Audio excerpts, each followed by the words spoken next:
Vegetables ಅವೆಲ್ಲ ತಿಂದ್ರೆ okay. ಇವಾಗ ಅಂಗಡಿಗೆ ಹೋಗ್ತೀರಲ್ವಾ, ಅಂಗಡಿಗೆ ಹೋದಾಗ ಏನೇನು ತಿಂತೀರಾ?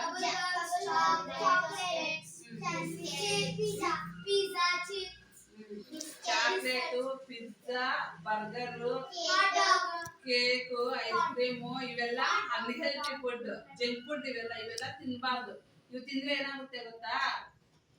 ಆರೋಗ್ಯ ಹಾಳಾಗುತ್ತೆ. ಈ ಚಾಕ್ಲೇಟ್ ಅವೆಲ್ಲ ತಿಂದ್ರೆ ಬಾಯಲ್ಲೆಲ್ಲ ಹುಳ, ಅದ್ರ ಮೇಲೆ ಹುಳ ಬರುತ್ತೆ, ಮತ್ತೆ ಹೊಟ್ಟೆಗೆ ಹುಳ ಆಗುತ್ತೆ. ಇವೆಲ್ಲ ತಿಂದ್ರೆ ಅವು ಏನು ತಿನ್ಬಾರ್ದು. ಮನೆಯಲ್ಲಿ ಫ್ರೂಟ್ಸ್ ತಿನ್ಬೋದು. ನೀವು ಫ್ರೂಟ್ಸ್, ವೆಜಿಟಬಲ್ಸ್, ಹಸಿ ತರಕಾರಿಗಳು, ಈ ತರದವು ತಿನ್ಬೇಕು. ಇವು ತಿಂದ್ರೆ ನೀವು ಚೆನ್ನಾಗಿ ಆರೋಗ್ಯವಾಗಿರ್ತೀರಾ, ಒಳ್ಳೆ ರಕ್ತ ಶುದ್ಧಿ ಆಗ್ತೈತೆ.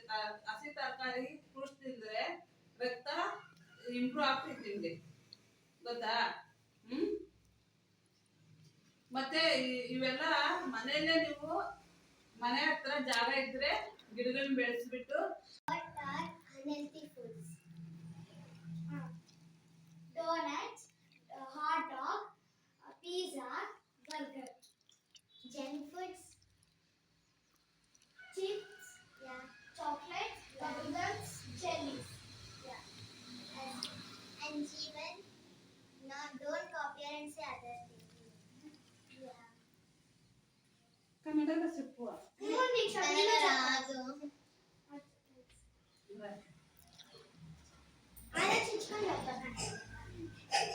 ದಿನ ಎಲ್ಲರೂ ಅನ್ಹೆಲ್ತಿ ಫುಡ್ ತಿನ್ನೋದ್ರಿಂದ ಹೊಟ್ಟೆಯಲ್ಲಿ ಹುಳ ಬೀಳುತ್ತೆ. ಅದರಿಂದ ನಾವು ಡಾಕ್ಟರ್ ಹತ್ರ ಹೋದ್ರೆ ಹೊಟ್ಟೆ ಕೊಯ್ದಾಕ್ತಾರೆ. ಅದಕ್ಕೆ ನಾವು ಜಂಕ್ ಫುಡ್ ಎಲ್ಲ ತಿನ್ನಬಾರ್ದು. ಏನ್ ತಿನ್ಬೇಕು? Healthy foods, fruits, apples, banana, oranges, ಈ ತರ ಎಲ್ಲ ತಿನ್ಬೇಕು.